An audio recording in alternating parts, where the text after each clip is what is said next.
Good evening.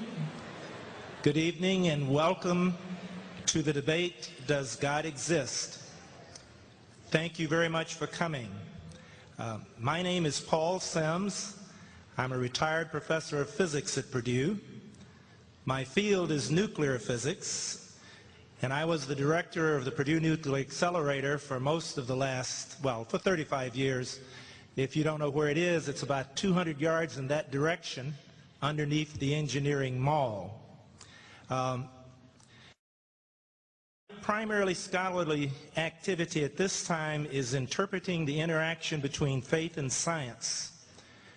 I'm intensely interested in God's existence and anxious to hear the debate between our distinguished visitors.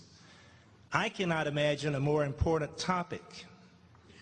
The things you will hear tonight have the potential to shape your lives in powerful ways. Please set aside your preferences. I wish we'd had a sign out front that said, check your opinions here, so we could get you inside with an open mind. Listen carefully and consider both sides of all the issues as you form your opinions. Let me tell you a little bit about the format. Each speaker will have 20 minutes for the first round in their presentation. The second round will be 12 minutes, the third 8, the last 5. If you add quickly, that's a total of 90 minutes that the speakers will be alternating back and forth. After that, we will have a question and answer time of approximately 25 minutes, and I will give you the mechanism by which we will do that. And be thinking of your questions as we go along, because a few will have a chance to answer them. You should have received a response card when you came in tonight. It requests a little bit of information, gives you the opportunity to tell us how you enjoyed the debate, and I'll tell you, well, we will pick those responses cards up during the question and answering time. So sometime between now and then, we'd appreciate your getting them filled out. Now I'd like to introduce Charlie Lopez, who is the president of the Wabash College Free Thought Society. They are a co-sponsor of this debate. Mr. Lopez will introduce our speakers.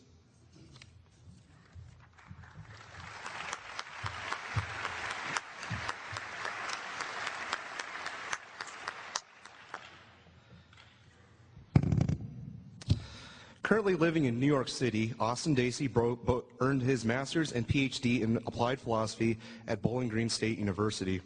He is currently the Director of Research and Education at the Center for Inquiry and a visiting research professor in philosophy at the State University of New York in Buffalo. Dr. Dacey's writings have appeared in the Journal of Value Inquiry, The Skeptical Inquirer, Free Inquiry, the Boston Globe, and a book that he co-authored recently called The Case for Humanism, an Introduction. He is also the executive editor of Philo, an academic philosophy journal. Austin Dacey has given numerous academic presentations to various philosophical organizations, including the World Congress of Philosophy and the American Philosophical Association, and has written extensively on the philosophy of religion, evolutionary psychology, and ethics. To my right, Dr. William Lane Craig is a research professor of philosophy at Talbot School of Theology in La Mirada, California. He currently lives in Atlanta, Georgia with his wife, Jan, and their 2 children, Charity and John.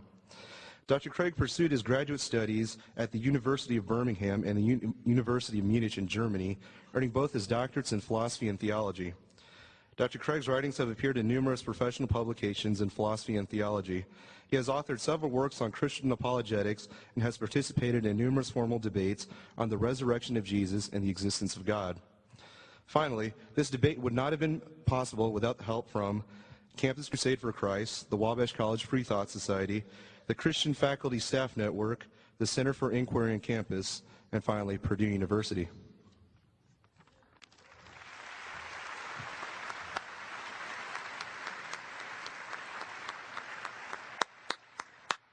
Dr. Craig, you have the first 20 minutes.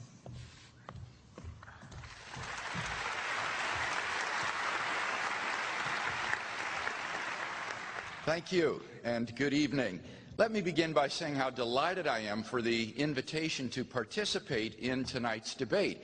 And I also want to thank Austin Dacey for his willingness to join in the discussion tonight. By the way, I hear that the word is out on campus that between the two of us, Austin Dacey is hotter. Now that may be the case, but all I can say is this: I'll bet you my wife is hotter.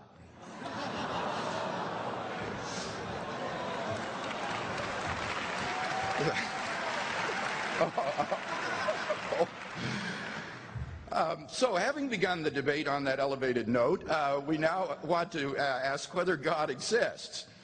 Now, in order to answer that question rationally, we've got to address two further questions.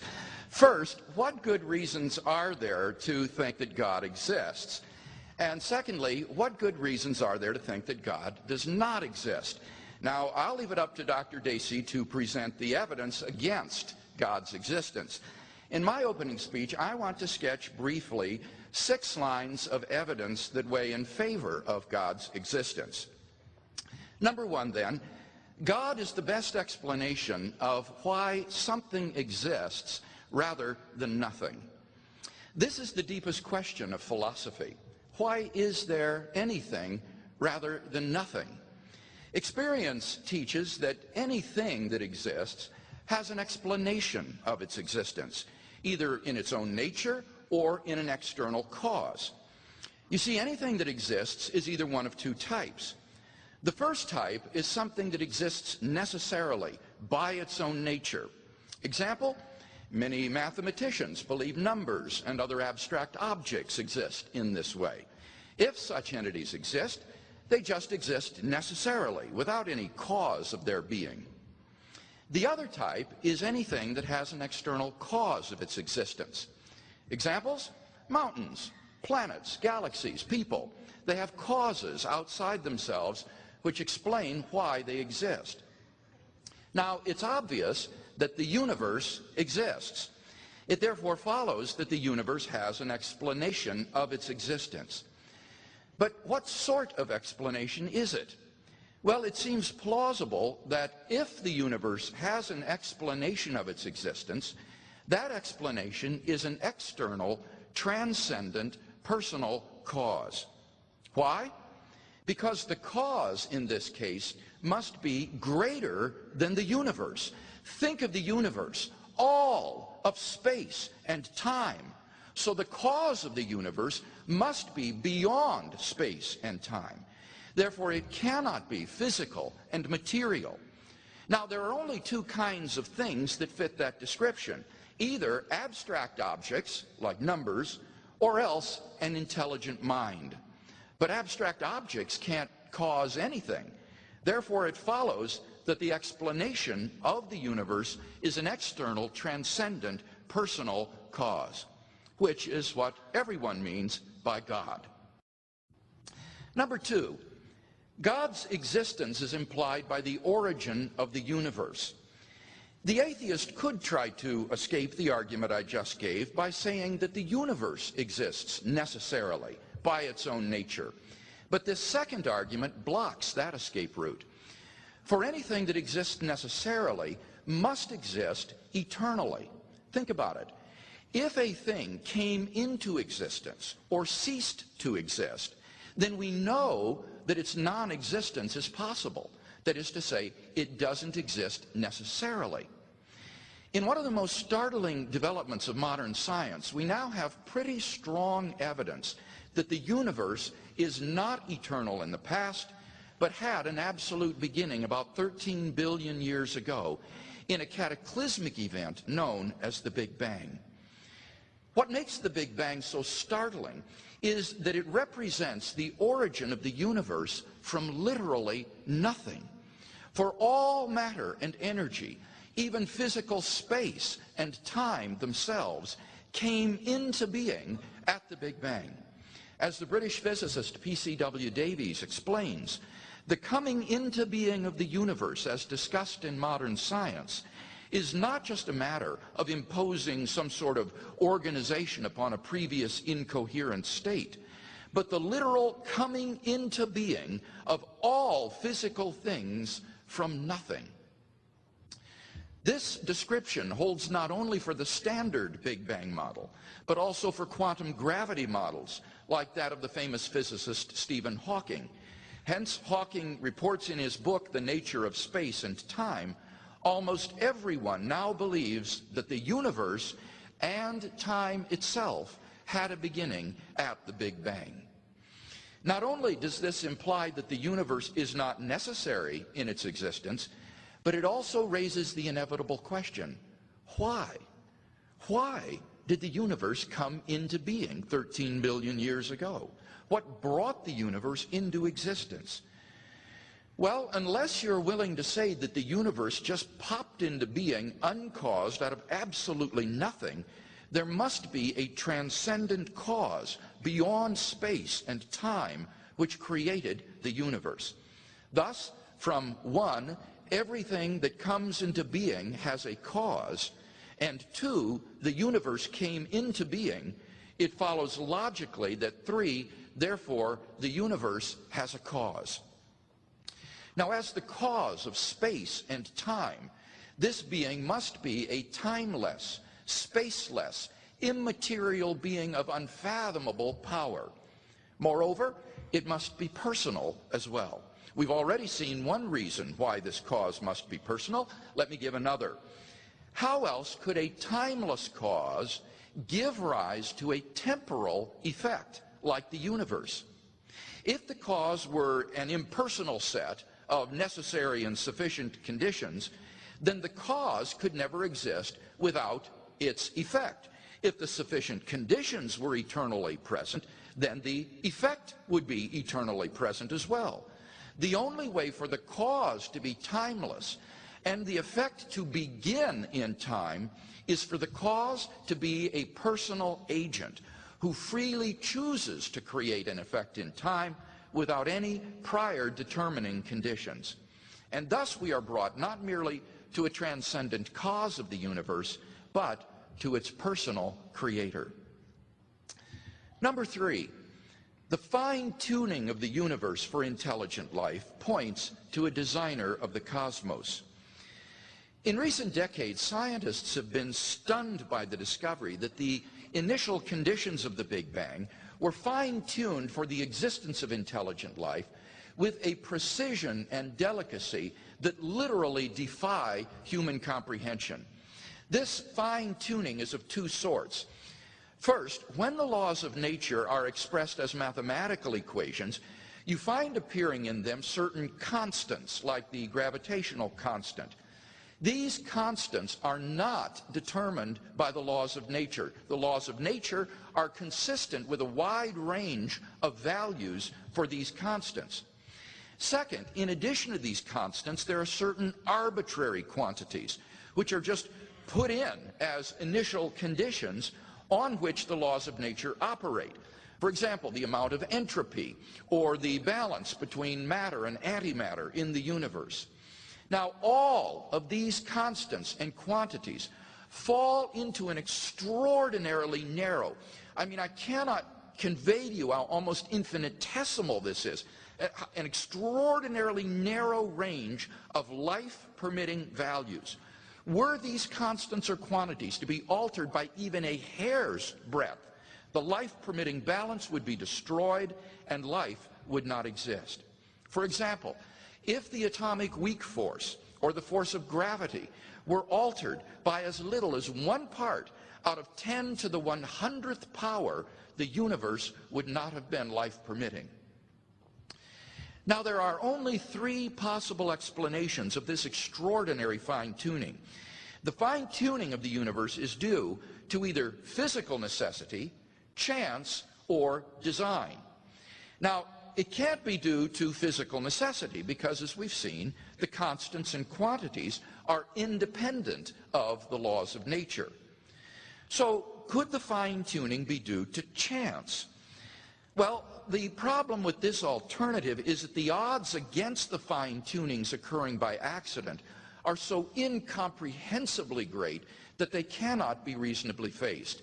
the probability that all the constants and quantities would fall by chance alone into the life-permitting range is vanishingly small. We now know that life-prohibiting universes are vastly more probable than any life-permitting universe like ours.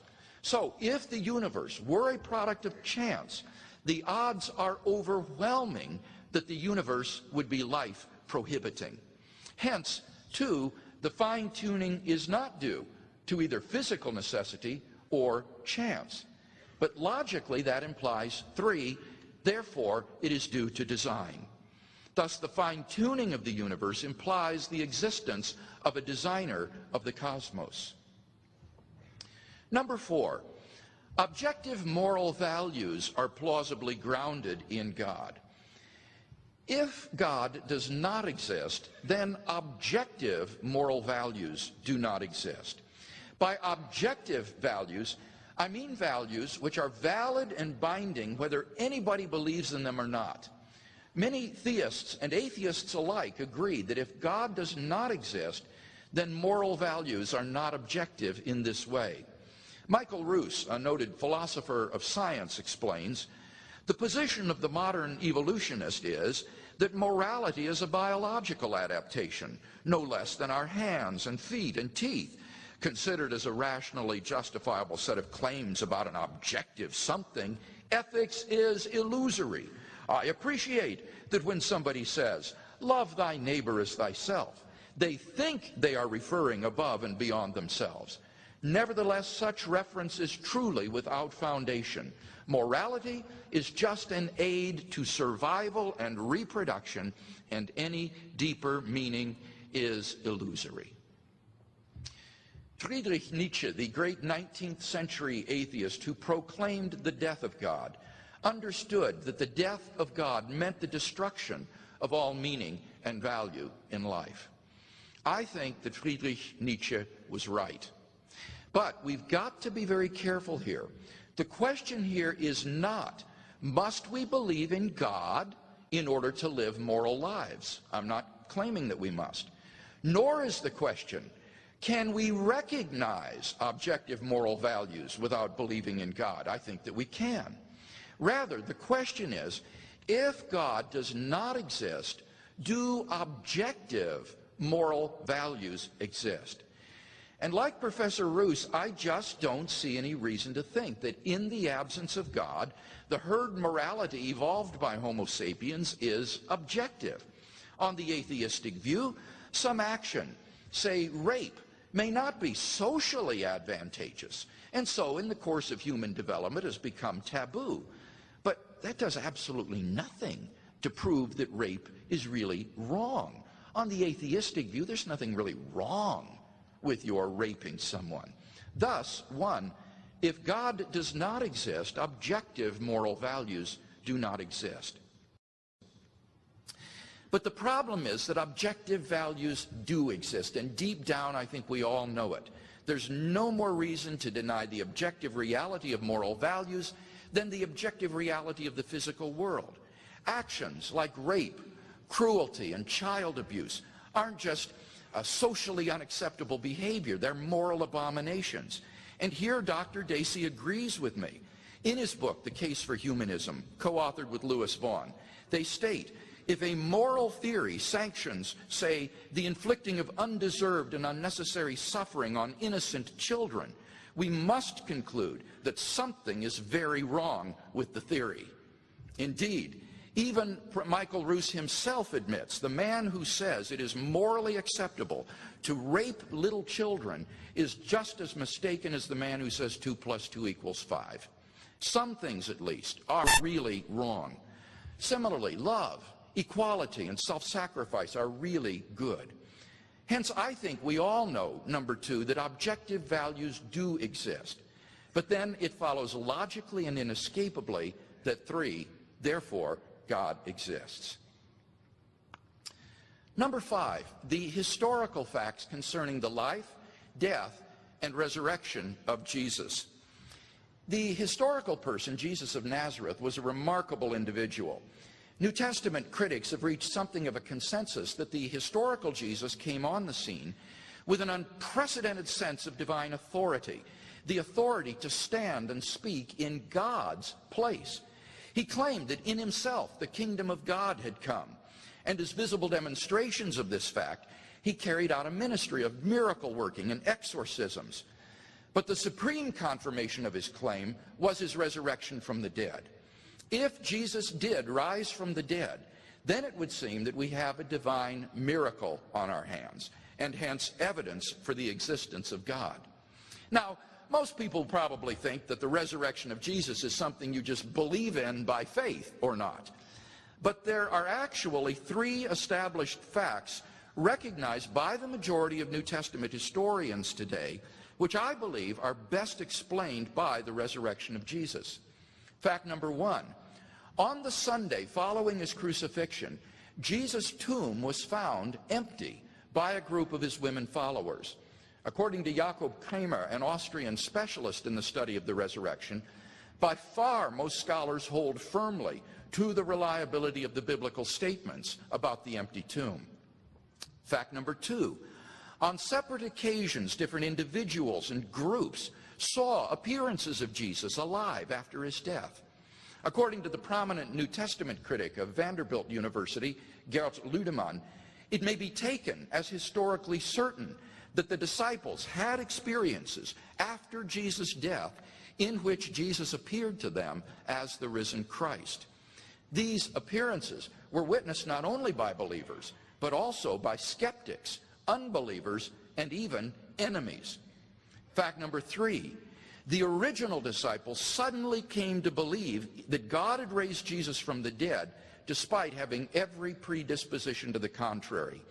Jews had no belief in a dying, much less rising Messiah, and Jewish beliefs about the afterlife precluded anyone's rising from the dead before the end of the world. Nevertheless, the original disciples came to believe so strongly that God had raised Jesus from the dead that they were willing to die for the truth of that belief. N.T. Wright, an eminent British scholar, concludes, that is why, as a historian, I cannot explain the rise of early Christianity unless Jesus rose again, leaving an empty tomb behind him. Attempts to explain away these three great facts, like the disciples stole the body or Jesus wasn't really dead, have been universally rejected by contemporary scholarship. The simple fact is that there just is no plausible naturalistic explanation of these facts. And therefore, it seems to me, the Christian is amply justified in believing that Jesus rose from the dead and was who he claimed to be. But that entails that God exists. Thus, we have a good inductive argument for the existence of God based on the resurrection of Jesus. Number one, there are three established facts about Jesus: the empty tomb, his post-mortem appearances, and the origin of the disciples' belief in his resurrection. Two, the hypothesis God raised Jesus from the dead is the best explanation of these facts. Three, the hypothesis God raised Jesus from the dead entails that God exists. Four, therefore, God exists. Finally, number six, you can experience God personally. This isn't really an argument for God's existence. Rather, it's the claim that you can know that God exists wholly apart from arguments, simply by immediately experiencing him. This was the way people in the Bible knew God. As Professor John Hick explains, God was known to them as a dynamic will interacting with their own wills, a sheer given reality, as inescapably to be reckoned with as destructive storm and life-giving sunshine.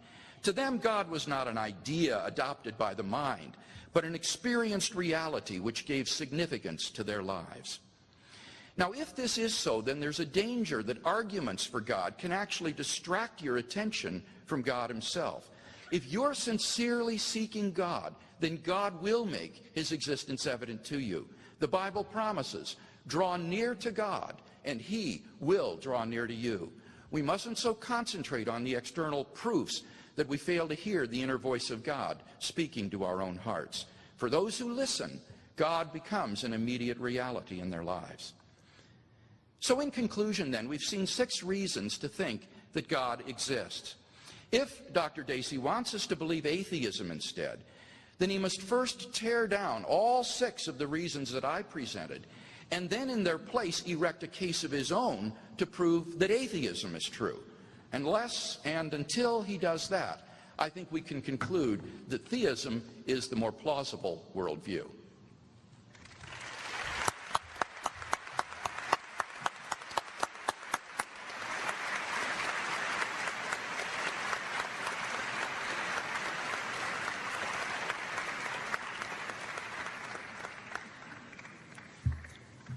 If you notice a strange look on any of our faces, it's because we're sitting on the movable platform, and even the applause caused it to go back and forth. But I assure you, it's very safe.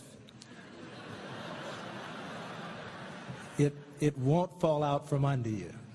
Dr. Dacey, you have 20 minutes. Thank you.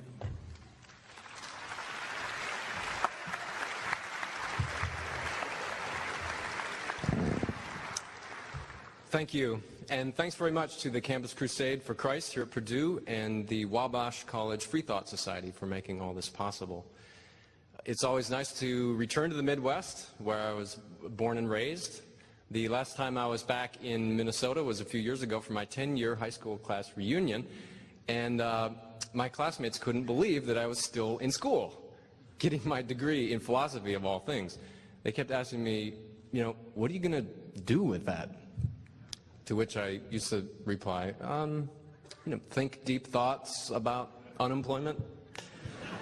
But I don't know whether they'd be relieved or horrified to see that I've found something to do with my philosophy here tonight. Like many of those I grew up with as a young teenager, I was a born-again Christian. And although I no longer have that faith, the questions of God and meaning and morality have always remained close to my heart. And if there's one thing that Dr. Craig and I can agree on, I'm sure it's on the importance of a reasoned public discussion of these questions. I'm really honored to share the stage with him, and thrilled that you all could be here tonight. You might think it's just futile to argue that God doesn't exist because one can't prove a negative. Actually, there are a couple of ways to prove that a thing doesn't exist. One is to show that the thing couldn't possibly exist because the very idea of the thing literally makes no sense, like a round square. And the other way is to look very carefully and see if it's there. If you look as best you can for a thing and you still don't find it, then you can sometimes reasonably conclude that it isn't there. Both methods have been employed to show that God doesn't exist. Many have argued that God is like a round square, that some of his properties, like being all-knowing and transcending time and space, are incompatible. Because our time together is limited tonight, I will not defend any of these conceptual or incompatible property arguments against theism. I'll just point out that they do have defenders, and I invite you to look into them if you haven't done so already. Instead, I'll use the look and see method. I will defend an evidence-based case against theism. I'll argue that in light of the evidence, atheism is more reasonable to believe than theism. In particular, there is insufficient evidence for theism and overwhelming evidence for atheism. Now, I'm not suggesting that we can literally look and see whether God is there. What I have in mind can be seen in the following kind of example. Imagine that it's your birthday and your roommate has promised to bake you a birthday cake while you're away at class. So you arrive home expecting to find your roommate among mixing bowls and eggshells and a sweet smell in the air. But suppose you find none of this. Suppose what you do find is an unopened box of cake mix on the table and a dozen eggs in the refrigerator. That is, you fail to find a number of things that you would expect to find had the cake been baked, and you find a number of things that you would not expect to find had the cake been baked. Well, even before looking in the oven, you could reasonably conclude, on the basis of this evidence, that your cake isn't there. And in a similar way, we can reasonably conclude that God isn't there. We do this by considering what things would be likely to find if theism were true, and what things we would be unlikely to find. I'll focus on 5 varieties of evidence, although there are others. First, the hiddenness of God. Second, the success of science. Third, the connection between minds and brains. Fourth, evolution. And finally, the abundance of pointless suffering. In each area, we can ask what we would expect the world to be like if there were a supernatural person who's all-knowing, all-powerful, perfectly good, who created the universe, and who seeks and deserves our love and worship. And in each area, we find that the world turns out not to be like that. First, the hiddenness of God. Let's begin by thinking a bit about why we're here. We're here for a serious discussion of whether God exists. But is this really a question about which there can be reasonable debate? After all, according to the book of Psalms, the fool hath said in his heart that there is no God. Well, if that's right, and you think that all atheists are fools, well, wait a second, don't answer that. Then there's no point in debating one, right? The fact that we are here suggests that there is such a thing as reasonable unbelief. But herein lies the first kind of evidence against theism. If this world were the creation of a supreme being who seeks a loving relationship with us, we would expect him to ensure that everyone believes in him, or at least everyone who's capable of reciprocating this love relationship. One would expect him to provide evidence that is sufficient to convince all such people. In fact, what we find is that there is no evidence that is persuasive to all reasonable people. Countless billions have lived and died without ever having believed in God, and cannot be blamed for the lack of belief, since many deliberately and earnestly sought but could not find satisfactory reasons to believe. Notice that we're not just talking about atheists and agnostics here, but anyone who disbelieves in the God of classical monotheism, the subject of tonight's debate. Well, several of the world's oldest and most popular faiths have nothing to do with this being. Hinduism, with about 800 million adherents worldwide. Buddhism, with about 350 million, or Chinese traditional religions like Taoism, with 225 million people. Why haven't more of these people been brought to the one true monotheistic faith by its divine author? It doesn't take much imagination to think of ways that an omnipotent being could provide evidence of existence that would be persuasive to all reasonable people. Suppose that at the same moment, everywhere across the globe, and in a language that was miraculously understandable by all, a booming voice called out, "I am that I am." That would make me a believer.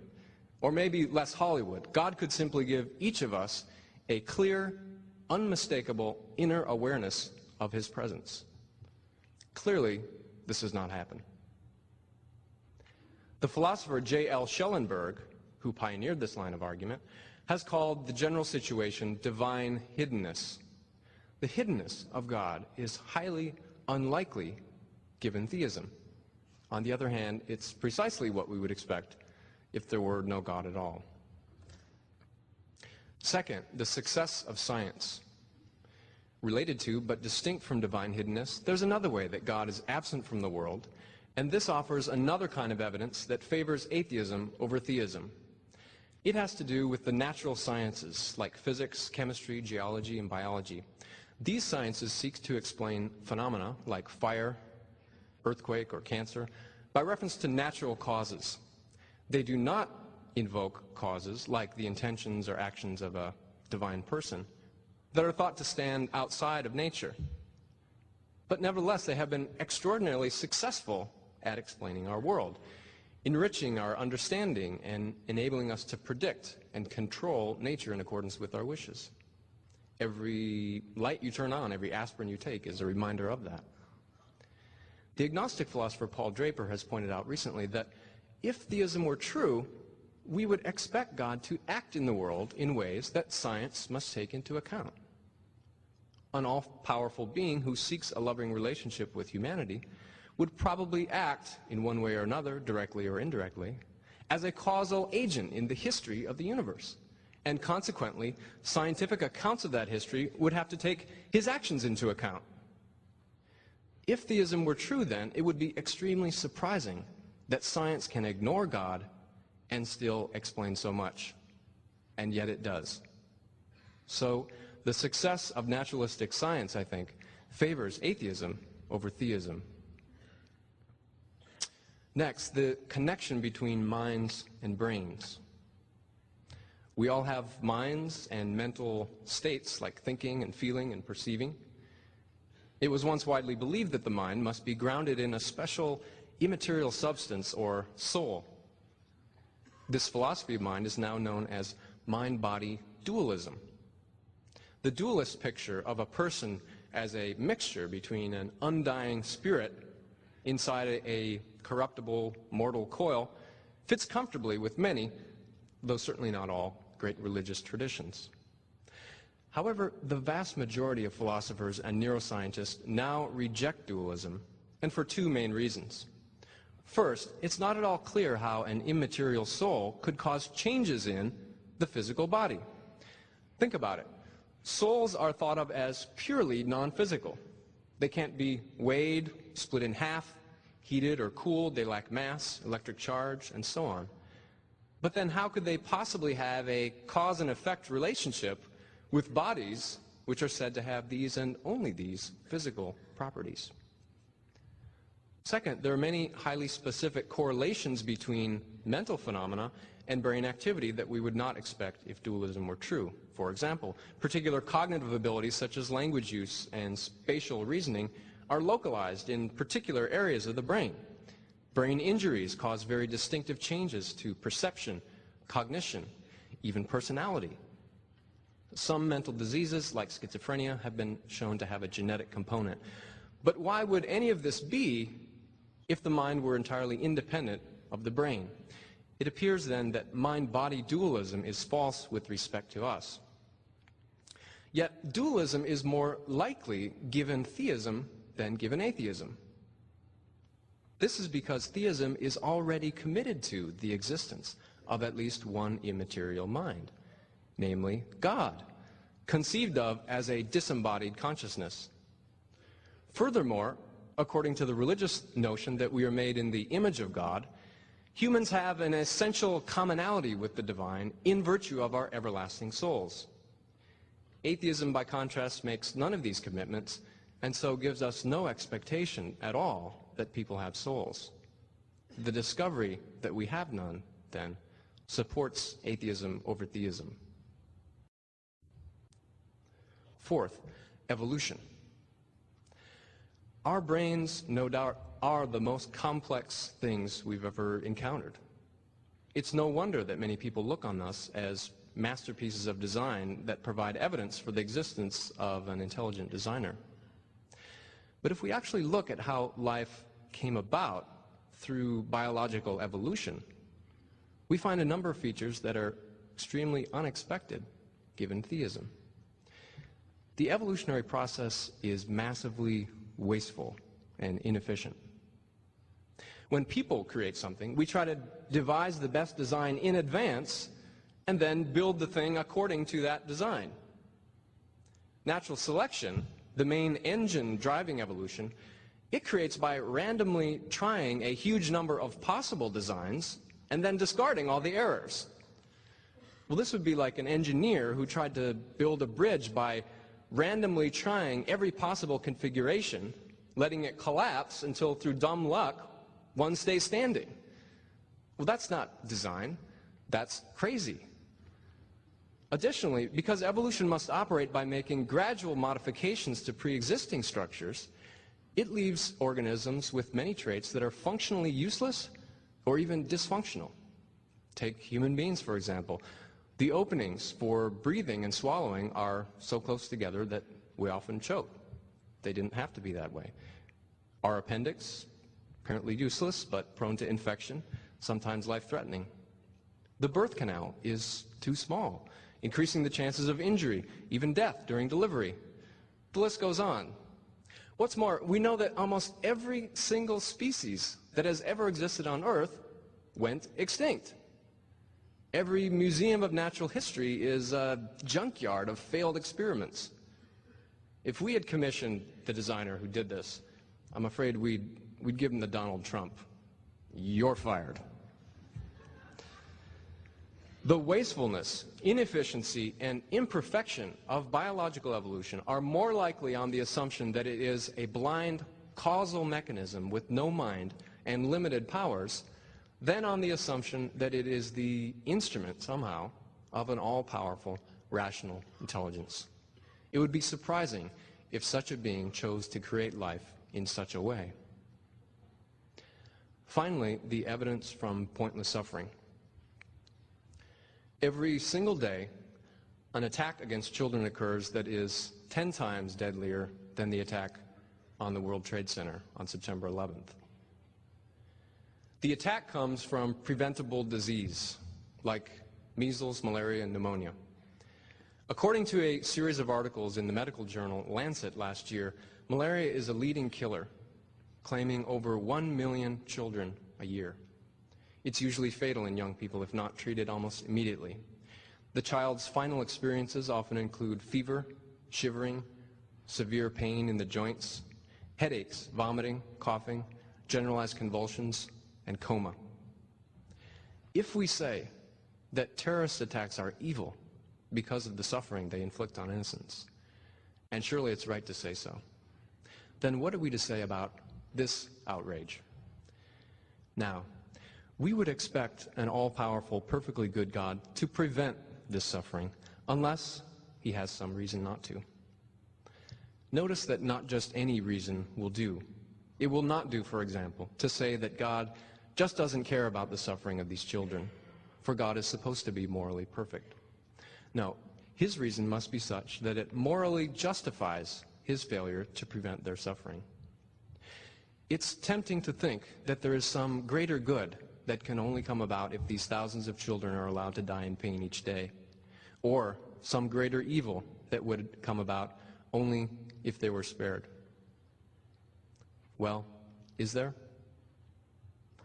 We can answer that question by carefully considering all the kinds of goods and evils we can think of.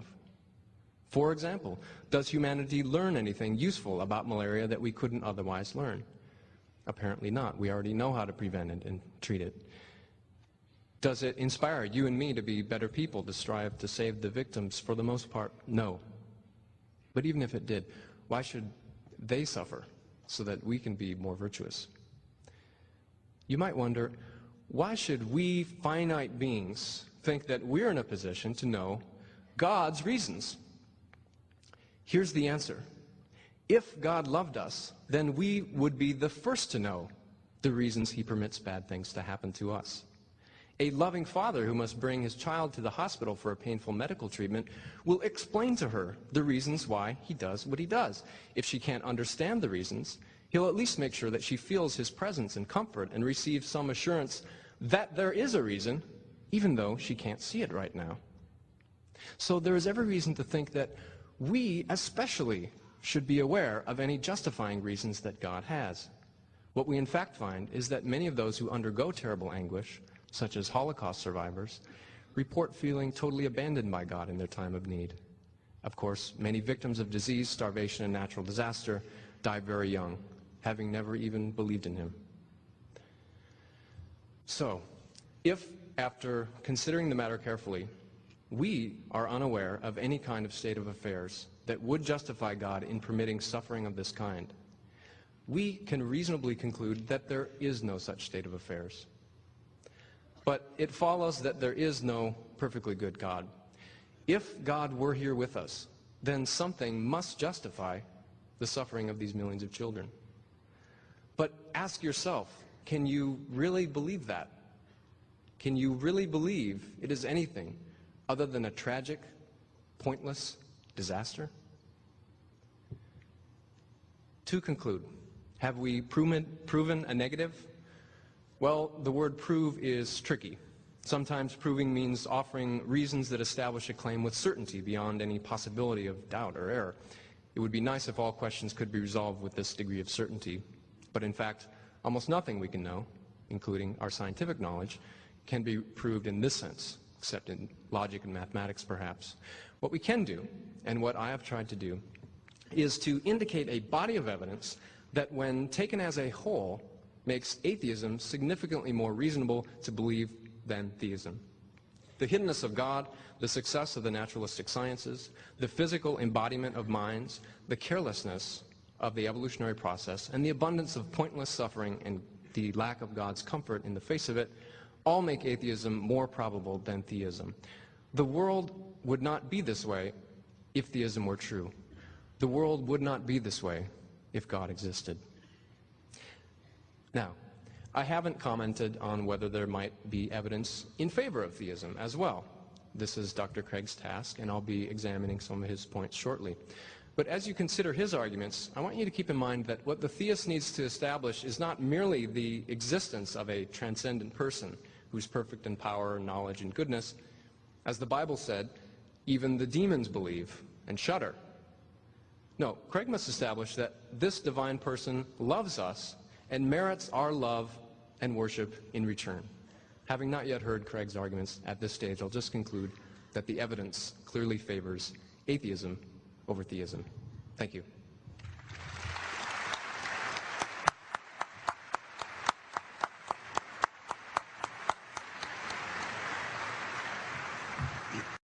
Dr. Craig, you have 12 minutes. Well, I want to thank Dr. Dacey for that very thoughtful case on behalf of atheism. In this speech, I'd like to examine those arguments to see whether or not they provide compelling reason to think that God does not exist. In general, note that all 5 of his arguments are based upon whether or not God fulfills our expectations. And I think that that is a presumptuous assumption. It's a very dangerous assumption to think that if our expectations of God are not met, that therefore God does not exist. It may be that our expectations are misplaced. Let's look at this more specifically. First, with respect to the hiddenness of God. Here he says God would make it more evident that he exists if he actually existed. Let me make a number of points in response. First of all, I don't think that there's any reason to expect more evidence of God's existence than the evidence that he has given. Apply this to what I've said in my first speech. The hiddenness of God, or the absence of evidence for God's existence, would count against him only if we should expect to see more evidence than we do have if God existed. In practical terms, what that means is, if God exists, should we expect to see more evidence than the existence of a contingent universe, the origin of the universe out of nothing, the exquisite fine-tuning of the universe for the existence of intelligent life, the apprehension of a realm of moral values, the resurrection and radical claims of Jesus of Nazareth, and the immediate personal experience of God himself? Well, I think the answer is obviously not. Those all give good grounds for believing in God's existence, and there's no reason to expect that if God existed, he would give more than that.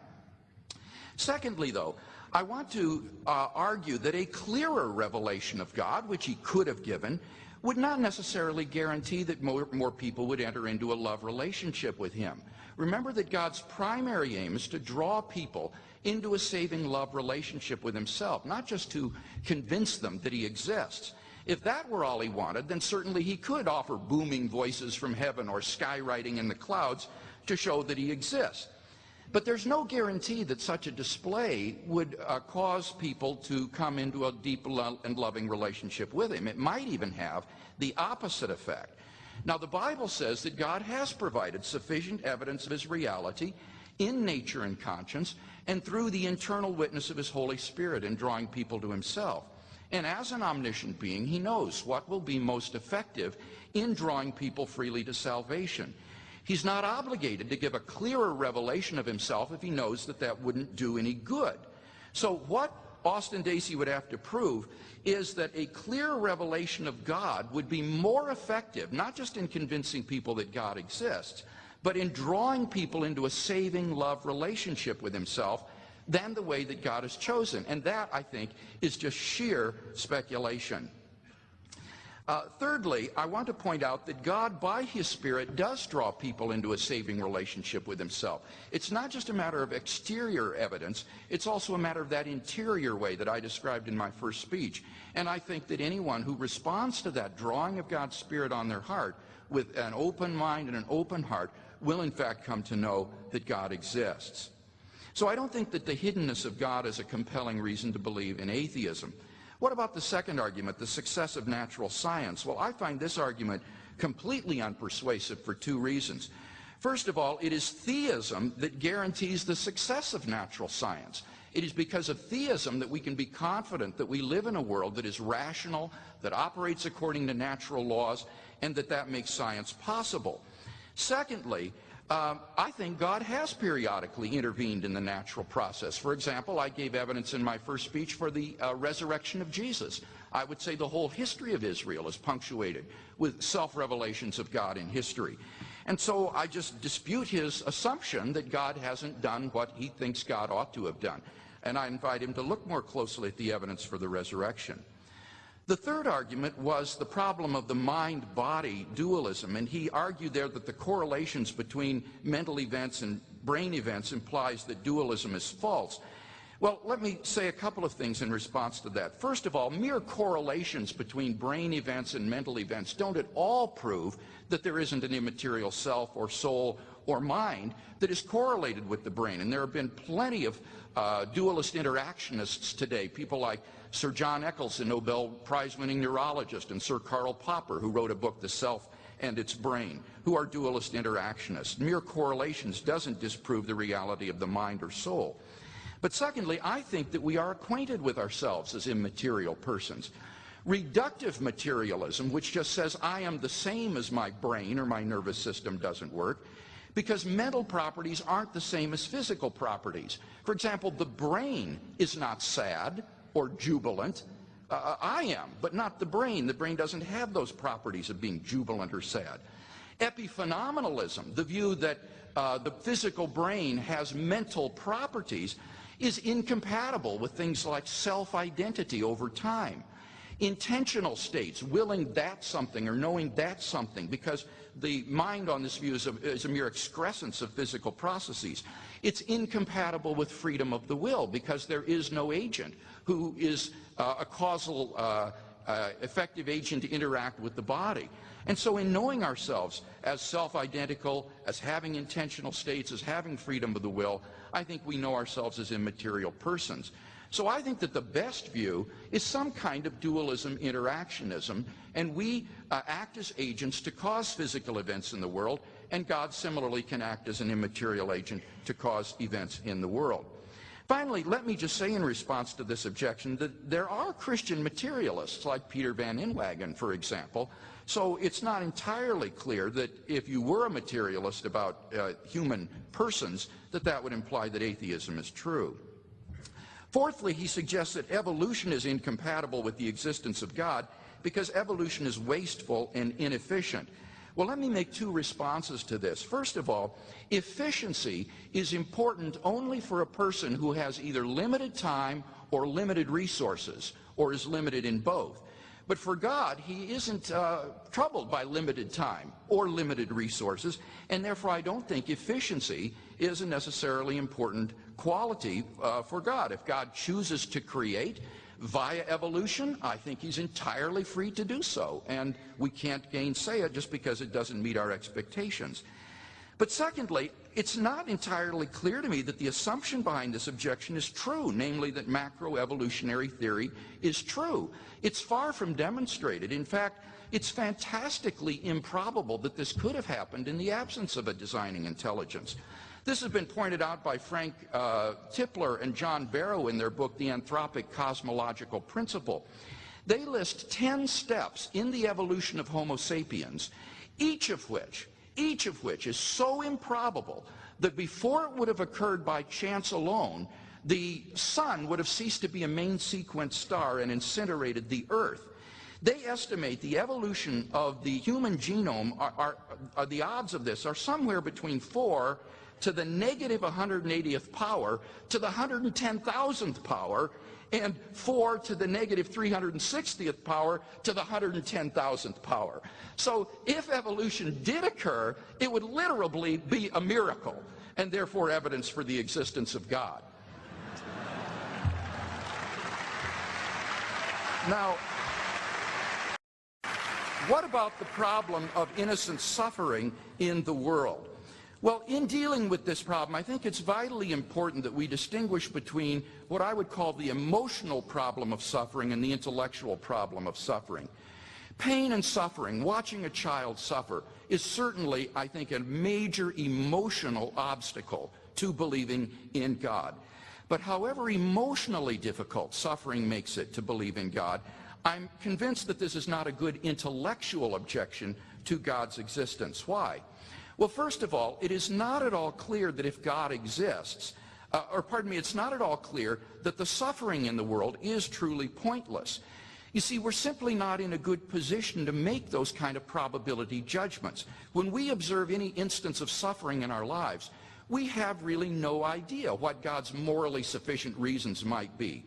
William Alston lists 6 limitations on us which make it impossible for us to judge that God has no good reason to permit suffering in our lives. Take just one, our being limited in time and space.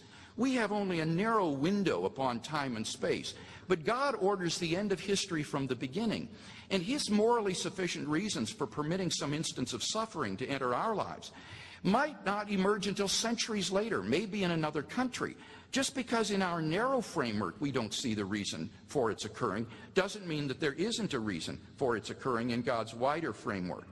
And thus Alston concludes it is in principle impossible for us to be justified in supposing that God does not have sufficient reasons for permitting evil.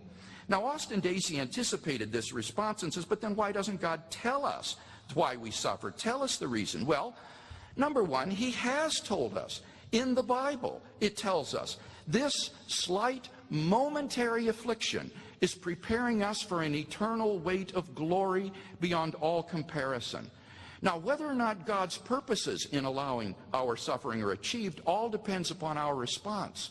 Do you respond with anger and bitterness and hatred toward God, or do you respond toward what you suffer with dependence and courage and trust in God?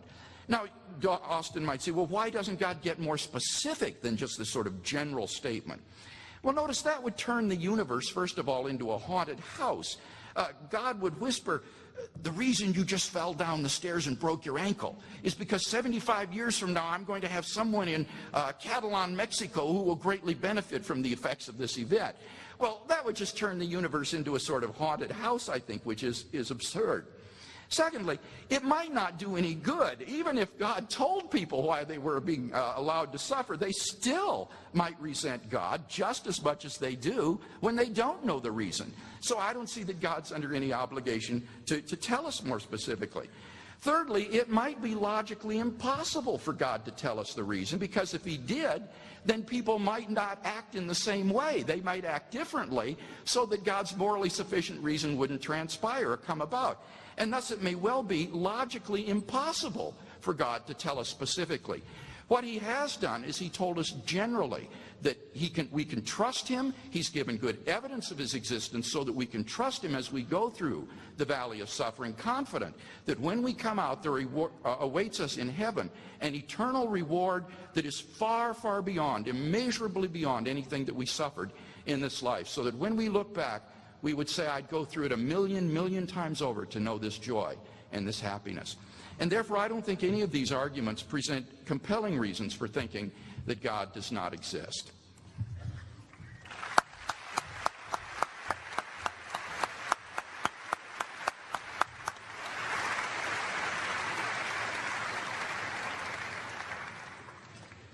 Dr. Dacey, you have the next 12 minutes.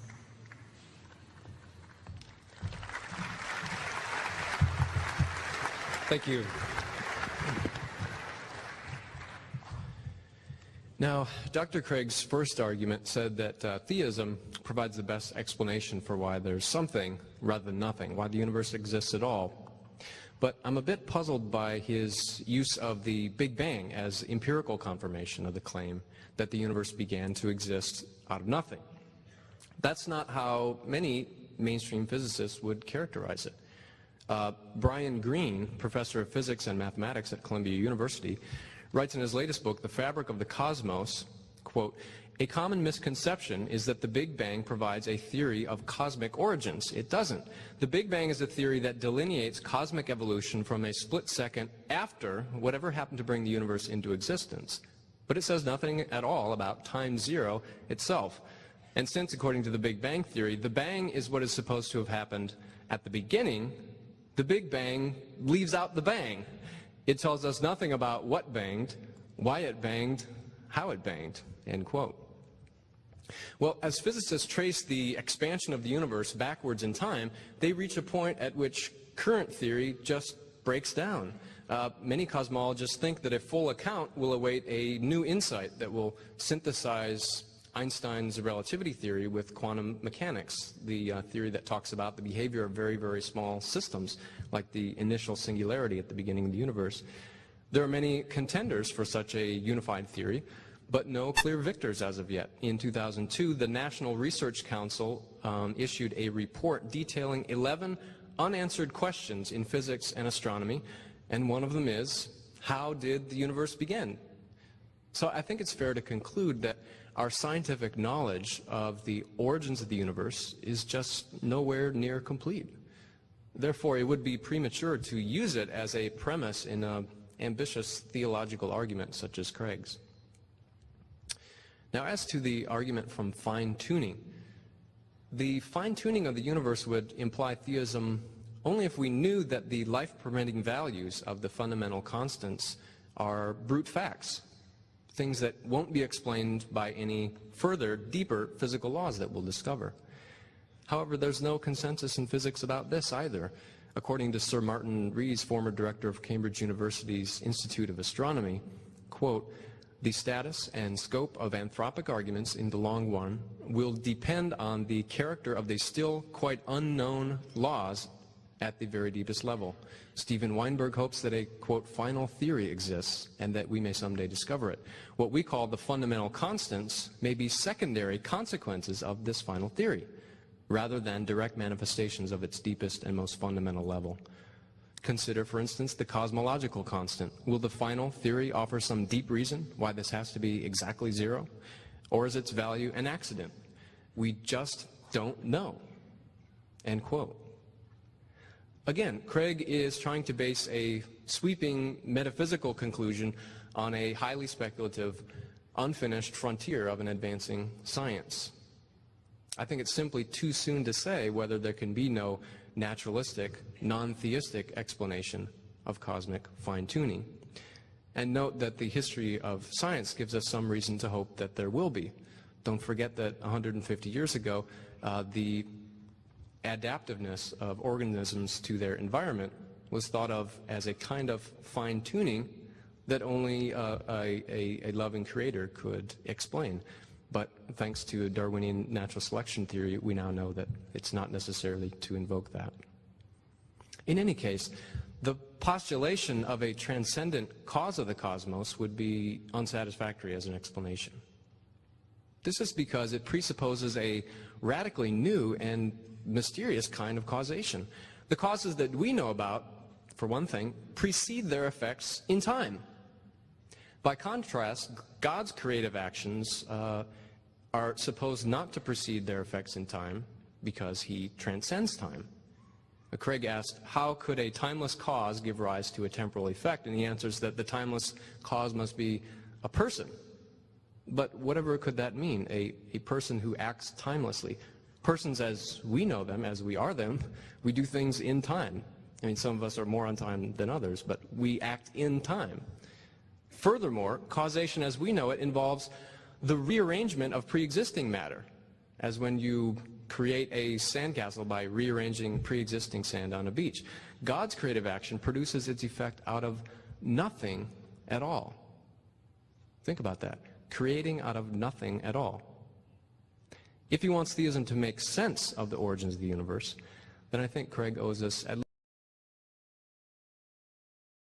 a new kind of causation is supposed to work. Dr. Craig also asserts that objective moral values depend on God. Well, the overwhelming majority of people who have thought carefully about the nature of morality, including many theists, and as you heard from a quotation from my book, myself, would disagree. And it's not difficult to see why. Ethicists develop moral theories that, among other things, try to explain and justify the thought that people, and in some cases animals, have moral worth, that we really matter. Ethicists have considered the possibility that this moral worth might depend on God in some way. Well, think about it. How might that work? Could it be that God simply decides that we have moral value? That doesn't seem right, because we don't suppose that God could simply decide that, say, a lump of coal is as valuable as a person. Rather, it must be that God recognizes something about us that is morally important. Maybe it's our capacity to suffer, or to have interests and plans, or to make promises. But if that's right, then God falls out of the picture. It's these morally important features that determine our value, and these we have in virtue of facts about us, not facts about God. The existence of objective moral values does not entail the existence of God.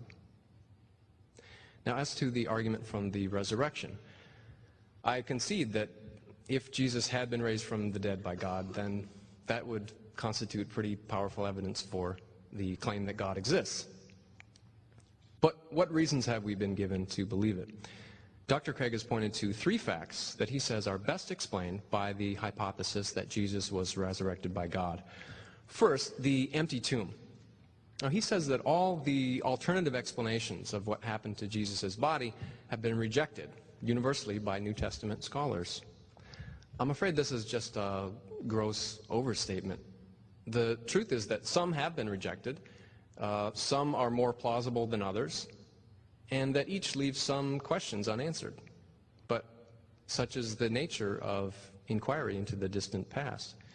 For instance, it's not implausible to suppose that after a temporary internment in Joseph of Arimathea's tomb during the Sabbath, Jesus' body was moved to a common grave, as was customary for those who were crucified as criminals. While this leaves some questions unanswered, it's surely more probable, given our total evidence and background knowledge, than the hypothesis that Jesus was miraculously raised from the dead by God. As for Dr. Craig's 2 other facts, the post-crucifixion appearances and the disciples' belief in the resurrection, there's no corroborative evidence for these claims besides the Gospels themselves. Later mentions by non-biblical and non-Christian sources were references to the Gospels. And we have good reason to be highly skeptical of the Gospels as reliable historical documents of such matters. In his first letter to the Corinthians, the Apostle Paul writes, "Christ died for our sins in accordance with Scripture. He was buried and raised the 3rd day. If Christ had not been raised, then our preaching is in vain and your faith is in vain." Now, most people think of these core Christian doctrines as being based on the Gospels, but that's historically backwards. The Gospels were written between the years 65 and 100, a generation after Paul began preaching about the resurrection to early Christian communities. The Gospels were not written by Jesus' disciples or any other eyewitnesses to the events of his life. In fact, almost nothing is known about the authors except that they were partisans of a new, vibrant, growing religion that was built on the belief in the resurrection. So the Gospels, as you and I know them, are not historical accounts by eyewitnesses, but were produced by a careful process of selection and editing and rewriting undertaken over an extended period, hundreds of years, by early Christians in order to record an approved theology of the emerging church and to aid its missionary expansion. In sum, we can explain the empty tomb without resorting to the extraordinary claim that Jesus was raised from the dead by God, and Christ's appearances and the disciples' convictions, the other alleged facts to which Dr. Craig appeals, I think, lack credibility as real historical events and have corroboration only in the Gospels themselves. By the way, Craig cites the skeptical German theologian Gerd Lüdemann as someone who, in a way that makes it look as though Gerd believes that Jesus, the risen Jesus, actually appeared to the disciples. Gert's a friend of mine and a colleague at the Center for Inquiry, and I asked him if that's what he meant, and he said, no, Craig had misused my words. What he really believes is that the disciples had hallucinations. They had visions of Jesus, just as people have visions of Mary today, and that caused them to believe. Finally, on the idea that we can experience God directly.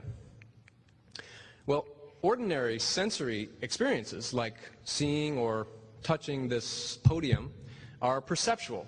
That is, they're caused by an object existing independently of the experience, and they're what's called veridical, conveying accurate information about that object. But not every experience is like this. When I hit my head and, quote, see stars, I'm really not seeing anything. If I am on an LSD trip, I may see things, but my experiences aren't veridical. So there's no doubt that people do have religious experiences. I know people do have them because, as a Christian, I had some. But the question is whether they are typically perceptual and veridical in character. And Dr. Craig has not shown this. What has been shown by neuroscientists like Michael Persinger is that by stimulating certain areas of the brain, it's possible to generate mystical experiences. Now, I'm not claiming that all people who have mystical religious experiences are delusional, but only that Craig has not shown that such experiences are perceptions of God. For all we know, they could be like hearing a song in your head, just an interesting, non-perceptual or non-veridical experience for which we can thank our amazing brains. So, in conclusion, I'm afraid that none of the reasons presented by Dr. Craig provide compelling evidence for theism. Thank you.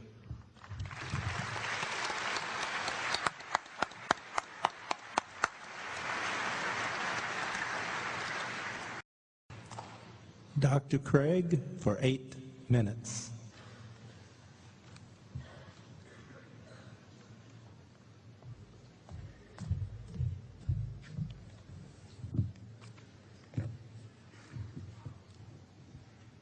Now, you'll remember in my opening speech I presented 6 reasons why I think it's plausible that God exists.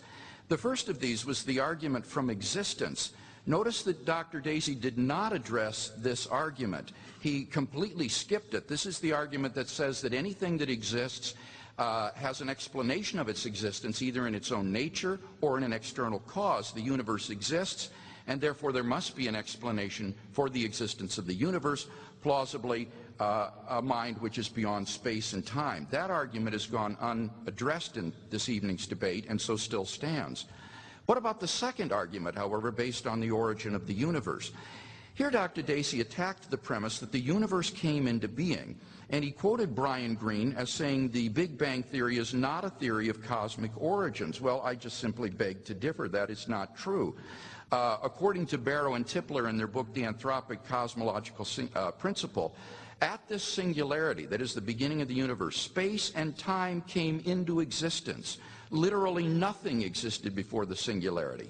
So if the universe originated at a singularity, we would have truly a creation ex nihilo, that is, out of nothing. Now, P.C.W. Davies, the British physicist, in his recent book about time, points out that recent ideas in quantum physics have changed our picture of the origin of time somewhat. But he says the essential conclusion remains the same. Time did not exist before the Big Bang. So as Davies says in his article, The Birth of the Cosmos, what caused the Big Bang? One might consider some supernatural force, some agency beyond space and time as being responsible for the Big Bang. Or one might prefer to regard the Big Bang as an event without a cause. It seems to me, he says, that we don't have too much choice. Either something outside the physical world or an event without a cause. And I think it's far more plausible to believe that there is a transcendent cause of the origin of the universe than that it popped into being out of nothing. Certainly, Austin Dacey is correct in saying the theory is not incomplete, but I think is not complete. But I think it's undeniable which direction the evidence points. The evidence points clearly to the origin of the universe at some time in the finite past. He also then suggests that God cannot be the cause of the universe because causes precede their effects in time. But what I would argue here is that you can have simultaneous causes and effects. Sometimes the cause and the effect exist simultaneously. And I would say the moment at which God causes the Big Bang is the moment at which the Big Bang occurs.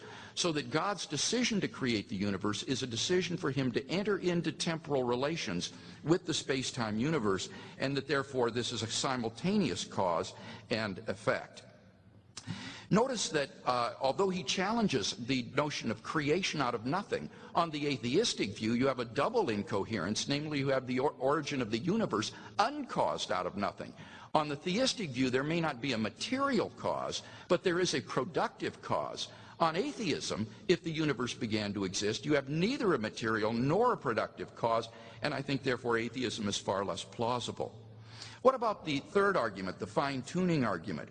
Here, Dr. Dacey took the remarkable position that there really isn't any fine-tuning, that the fine-tuning may be done away with by some sort of a unified theory. Well, I think that is not going to happen. Any sort of final unified theory we have will still have these fine-tuned parameters.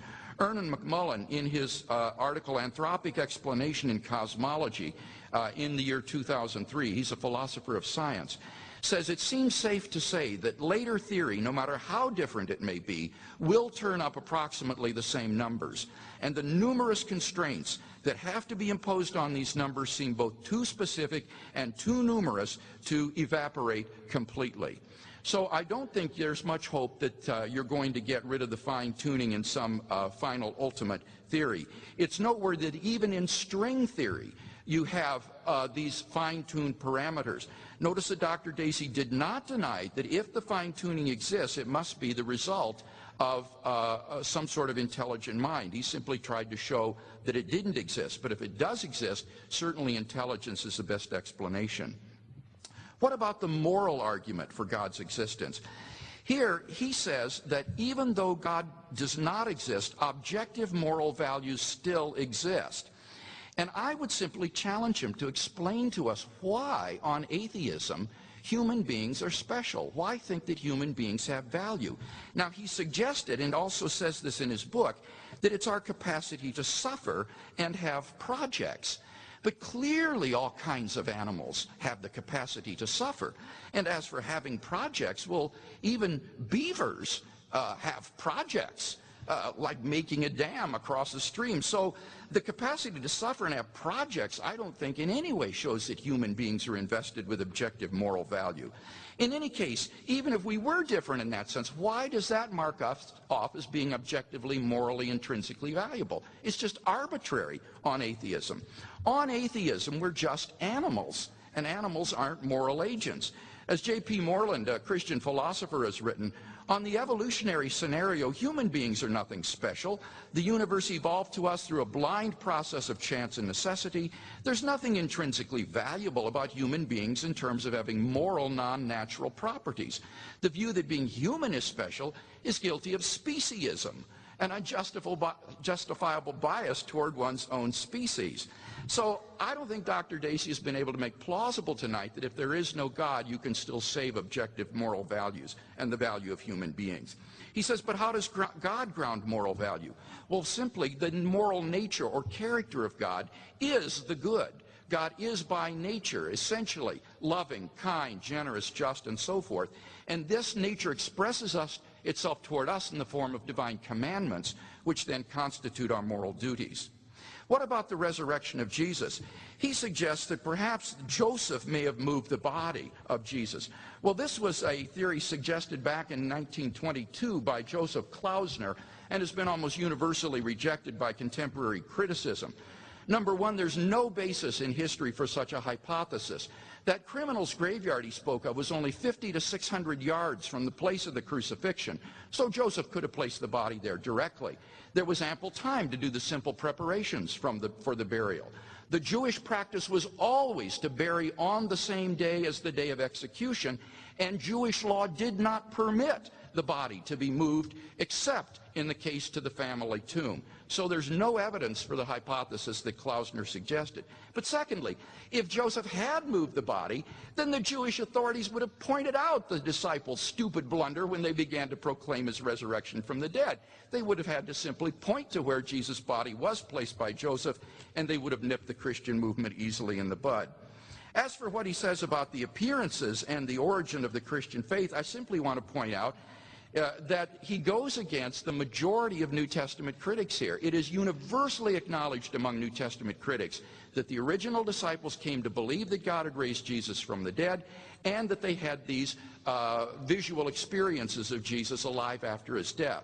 They go far beyond the bounds of anything that the case books in psychology can explain on the basis of hallucinations. And therefore, I think there are good grounds to believe that they were right. They were telling the truth. Jesus had risen from the dead. And therefore, that shows that God exists.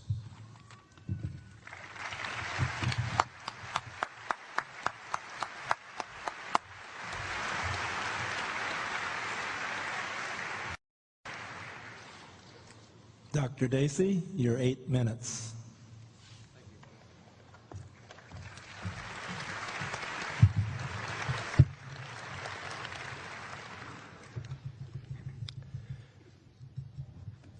So Dr. Craig asserted that I haven't addressed his argument from the existence of the universe. Actually, I did try to. Perhaps I didn't make it clear. I said that the postulation of a transcendent personal cause is of no help here, since it only piles mystery upon mystery. There is a genuine mystery about how the universe began. That's why it's a burning question for a cosmologist. But unless he can give us a rough sketch of how this external, personal, timeless causation would work, then it doesn't increase our understanding of anything to point to that as a cause. And that's a point that applies to the Big Bang argument, but also to the argument from the contingents of the universe. He made a general remark that my arguments were presumptuous. I am presuming to know the mind of God. Well, all I can say is if I'm presuming to know the mind of God, then so is Dr. Craig. After all, no serious consideration of the question of God's existence could even get off the ground without attributing some beliefs and intentions to God. Actually, Dr. Craig has explained the existence of the entire universe by doing just that. But why think that God would want to create the universe? Why 13 billion years ago rather than 10 or 5? Why think that God has fine-tuned the universe for humans rather than some other kind of life? After all, there's more bacteria on Earth and in more environments than there are people. So you might reasonably conclude that what God was after was fine-tuning for bacteria. Well, if you want to deny that, then you have to start attributing beliefs and intentions to God, and I think that's unavoidable. The question is, which of these attributions are most reasonable? As for divine hiddenness, Craig pointed to his own 6 arguments for theism, and he said, well, there are the revelations, there's the evidence that God is revealed to all, and they can reasonably believe in him on the basis of those. But again, the fact that I'm here knowing Craig's arguments, and there are countless others like me who know his arguments and aren't persuaded, it means that atheism and theism is like so many other, interesting intellectual questions, a matter of reasonable unbelief. Now, he said that a clear revelation of God needs to be more effective, not just in proving that God exists, but in drawing more people into a saving love relationship with him. I think that's true. That's what God wants ultimately, according to classical theism. But think about this. I mean, if God remains hidden, then the probability of reasonable unbelievers coming into a loving relationship with him is 0, right? Whereas if he does reveal himself, then, well, I don't know what the probability of them coming into a loving relationship would be, but presumably it would be higher than 0, because they would know that there is such a being, and they would know perhaps that he wants to have a loving relationship with them.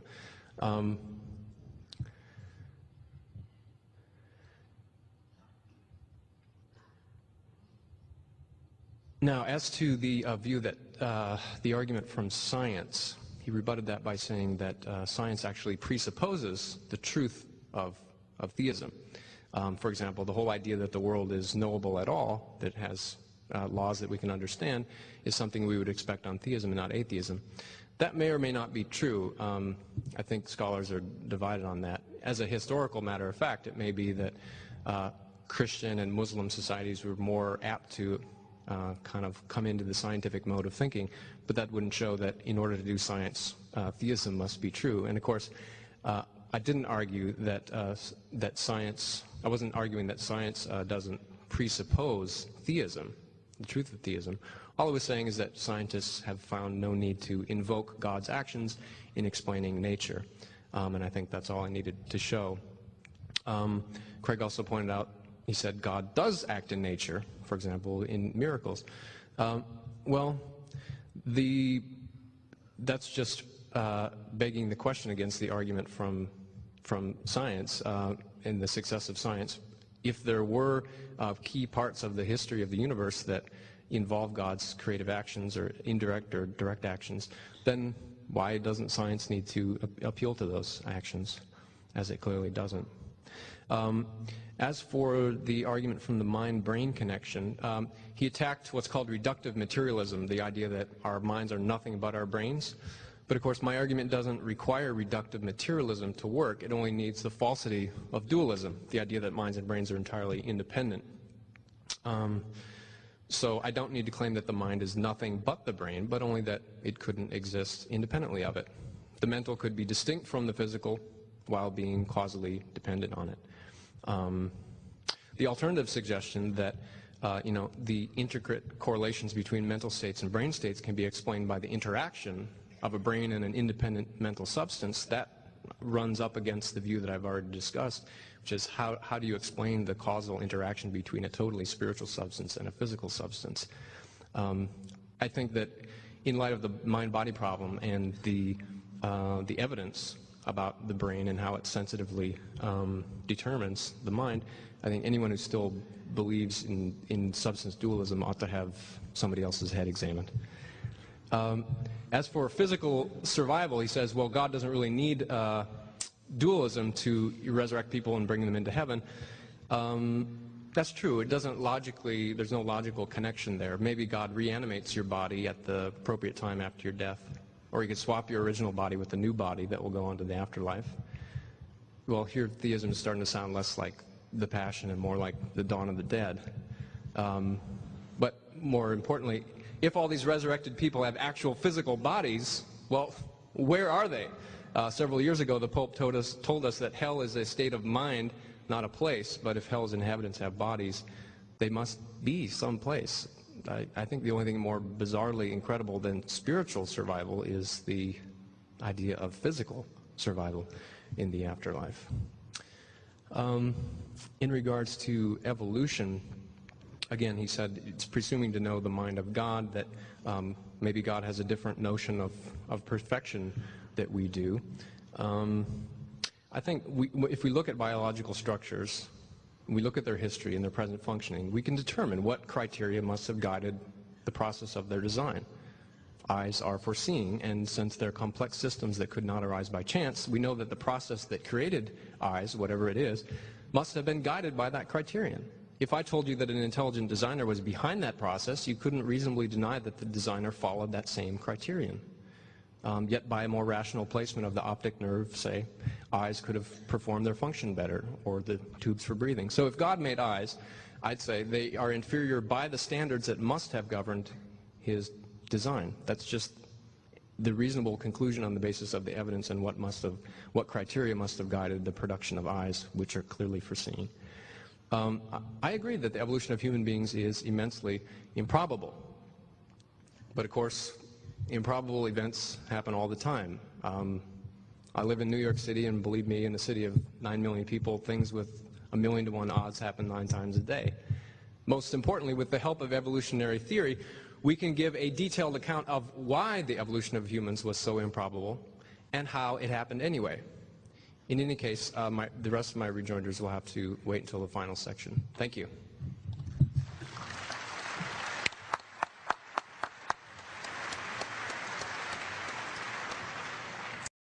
Dr. Craig, 5 minutes.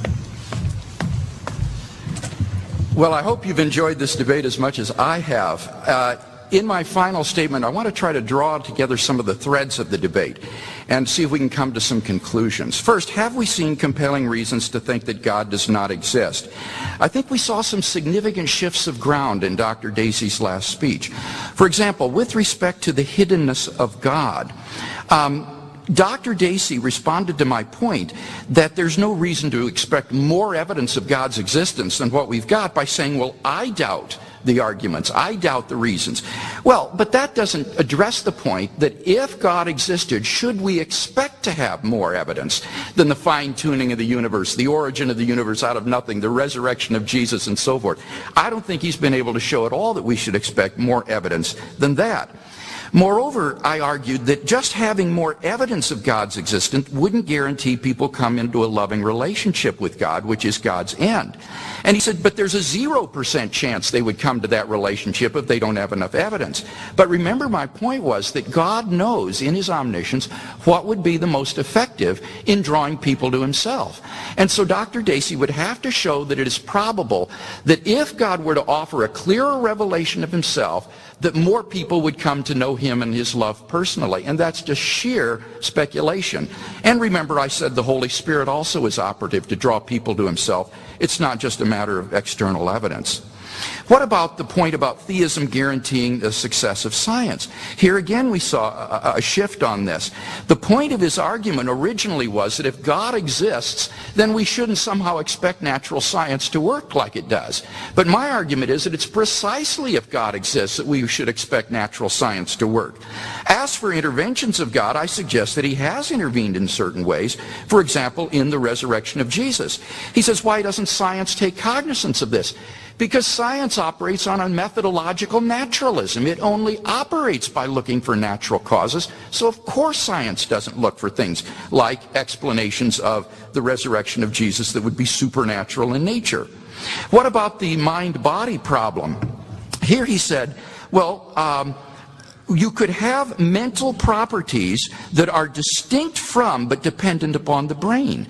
But notice, if that is not dualism, then that's some kind of epiphenomenalism, which I argued is incompatible with our knowledge of ourselves as self-identical over time, having states of intentionality, and freedom of the will. On that view, the self is a mere excrescence of the brain and has no causal power or properties whatsoever, and that's an utterly implausible view of ourselves.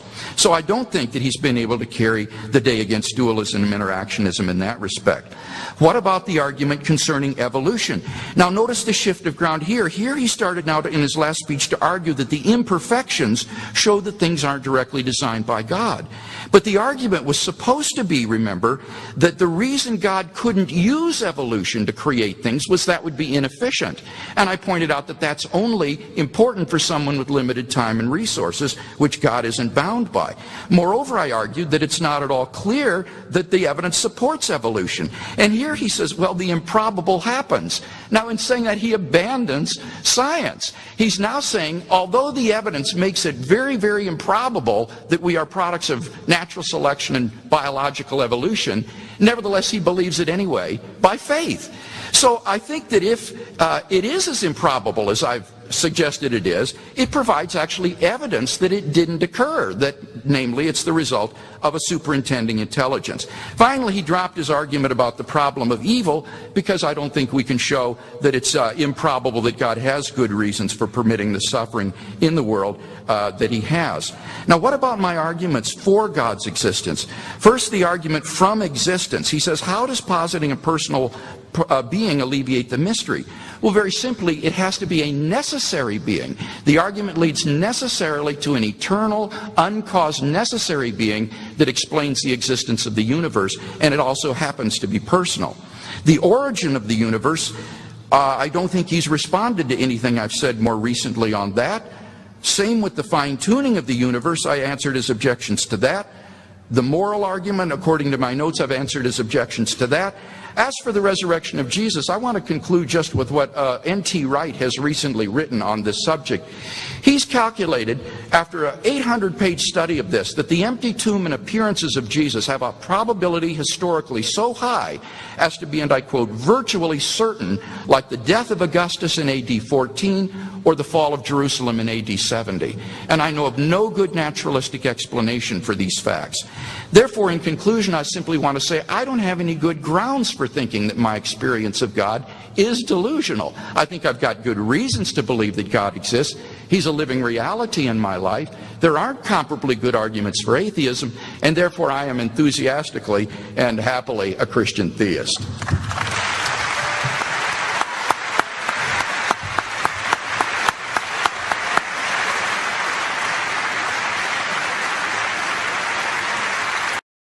Dr. Dacey, you have your 5 minutes.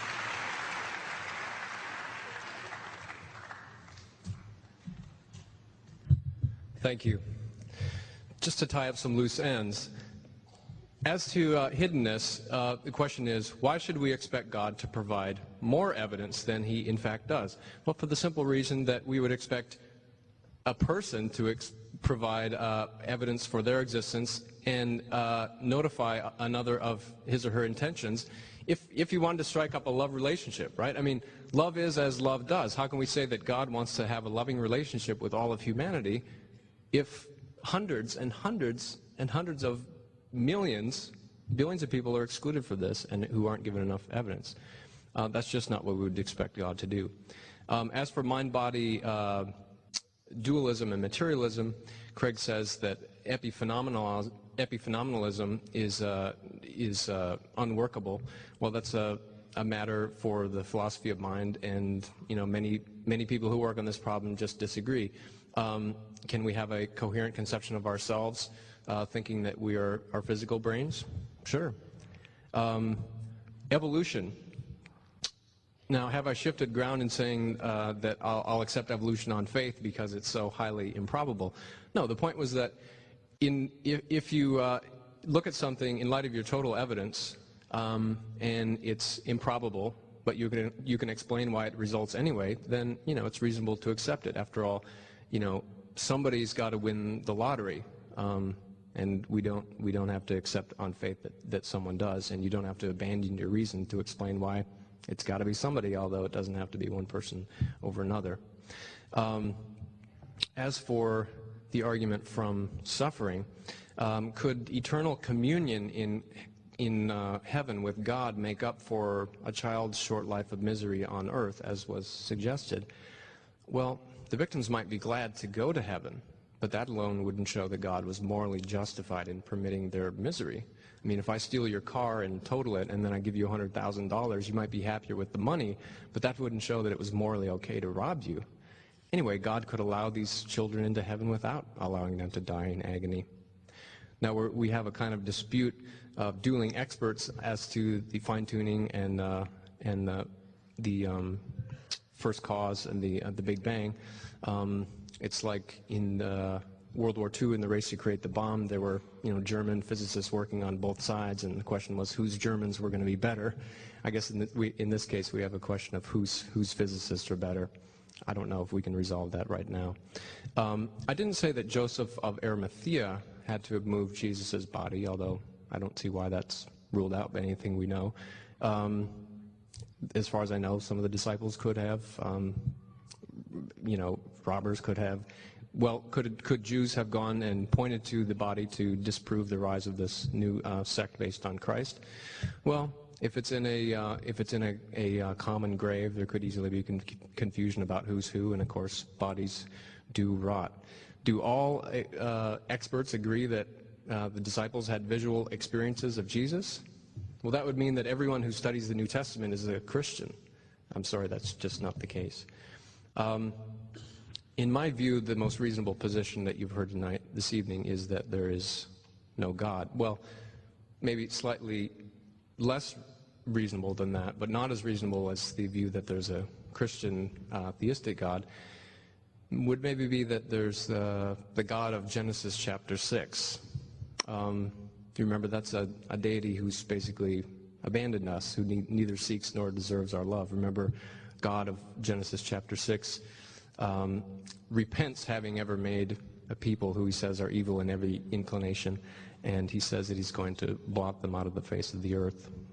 Well, the God of Genesis chapter 6 makes a lot more sense of the silence of God in the face of suffering and the hiddenness of God and much of the other arguments for atheism I pointed out.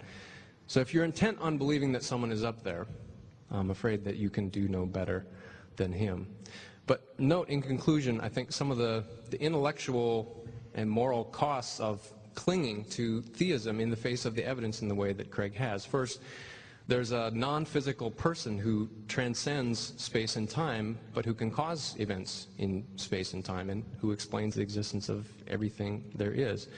Billions of ordinary people are basically not being reached by God, and God has no intention of reaching them because he knows that they would not be persuaded to enter into a relationship with him. If you believe in hell, as many people do, then all these billions of people are damned in advance. And finally, that God's plan for creation includes September 11th, Chernobyl, Stalin's and Mao's purges, genocide in Armenia, and so on. That's just not the kind of God that I think we can reasonably believe in. Thank you very much for your attention.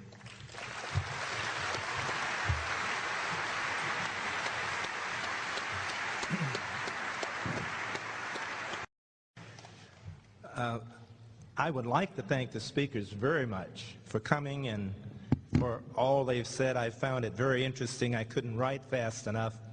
In addition, I really would like you to express your appreciation. I'll express my appreciation. They only ran seconds over in all 5 of those opportunities.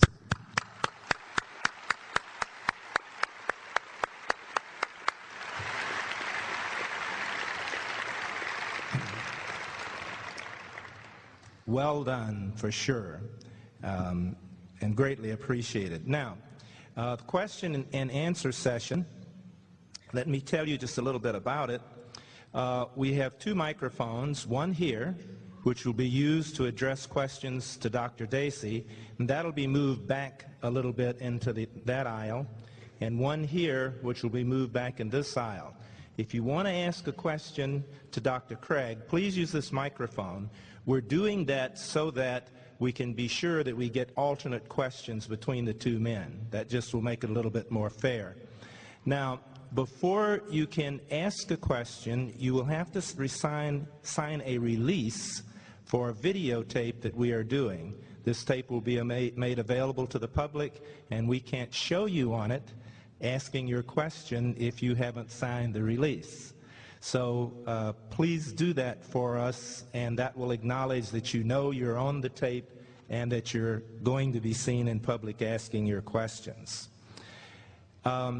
There's always a temptation at this point in Q&A for people to want to express their opinions. I'm sure you realize we simply cannot permit that. We would like for you to ask your question in 30 seconds, and I'll have to intervene if you do not.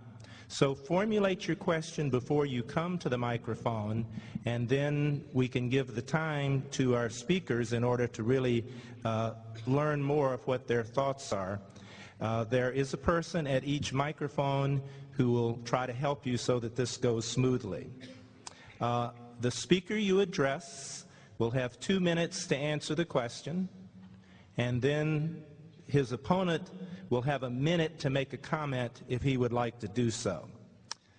Finally, let me talk to you about your cards, the response cards. You still have them. While the question and answer is going on, we'd very much like for you to give us the information on those cards, and also any comments that you want. And when you have done that, as we go along in Q&A, just pass the cards to the aisle nearest you, and people will come by and pick them up. Okay? Have I covered everything, I hope?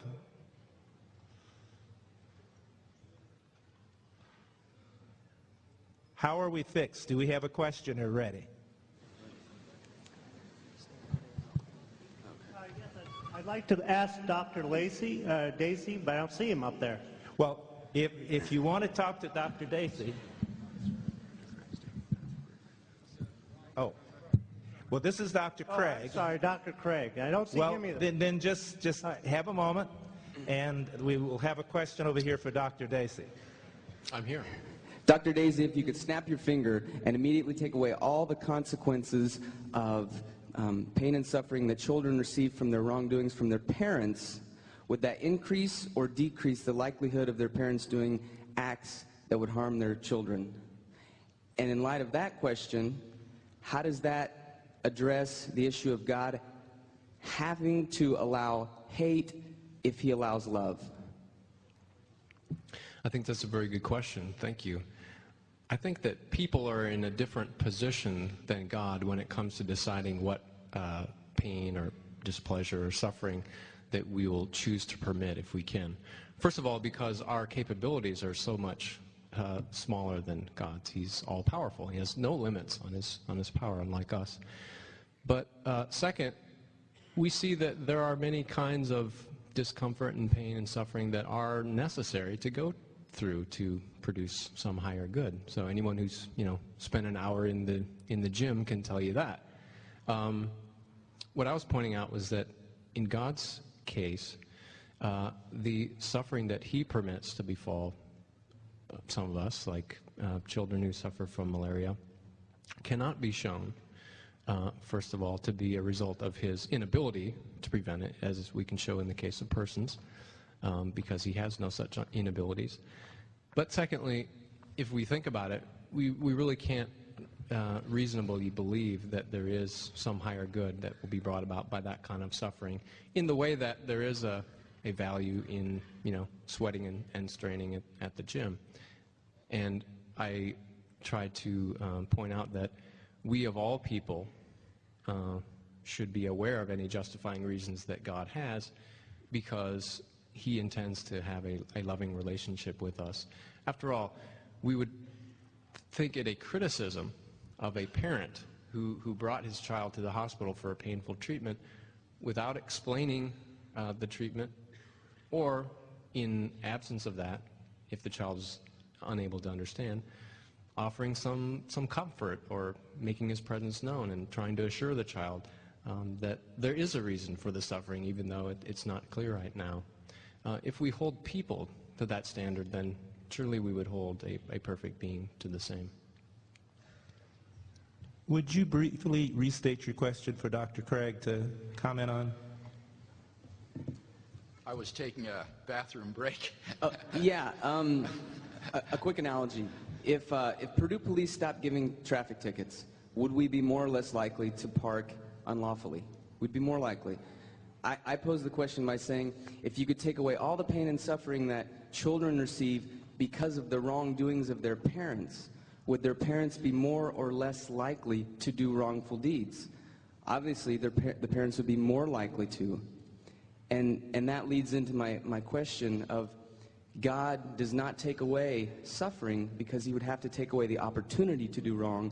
And if he took away the opportunity to do wrong, he would have to take away the opportunity to do right. Love, hate. So free will has to exist.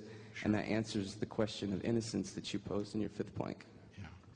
Yeah, it's certainly true that free will is sort of the joker in the deck here, because it may well be the case that only in a world which contained pointless suffering that the maximum number of people would come to freely know God and his salvation.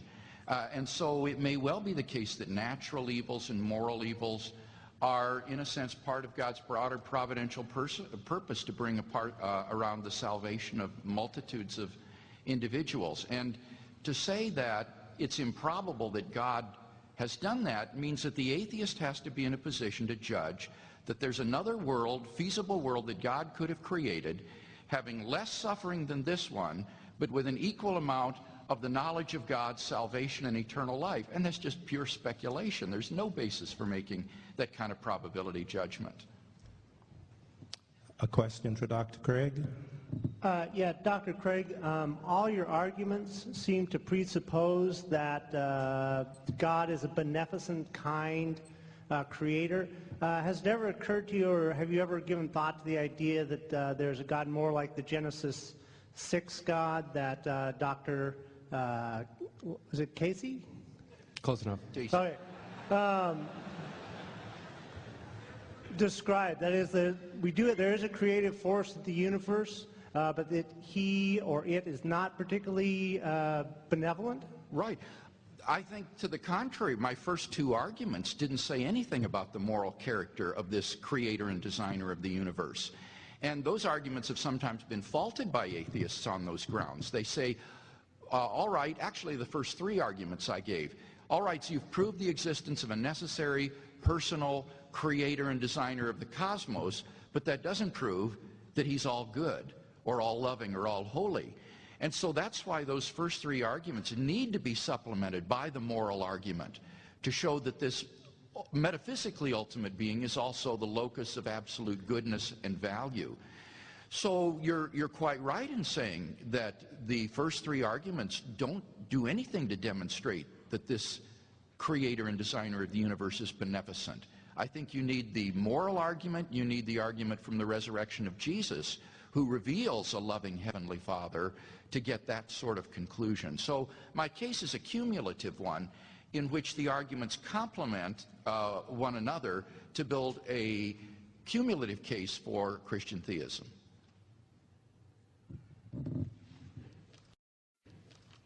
Would you like a comment? Yes. I contemplate every day the possibility that there's a very powerful being that just doesn't love us, because that's the way the world appears to me, if there's any being like that at all. I mean, look, the idea that God might have unknown reasons for not intervening to prevent suffering, which he could, we could just as easily say that there's an evil God who permits lots of good things for reasons which we cannot know, that have to do with them leading to higher evils, which we cannot know, right? So maybe every silver lining has a hidden cloud. Maybe every success is necessary for a failure on a grander scale. My point is not that there are such reasons. I'm not here to defend the God of Genesis chapter 6. But the point is that we have no less reason to believe in them than we have to believe in unknowable goods. So the insistence that there must be such goods is just an attempt to save theism at all costs. It's not a response to any independent reasons. Next question for Dr. Dacey. Yes, Dr. Dacey, in your case for atheism tonight, you spoke about blind causal mechanism in the context of macroevolution, and you also talked about the notion of there not being an immaterial dimension of man, such as a soul, and then you spoke about goods and evil.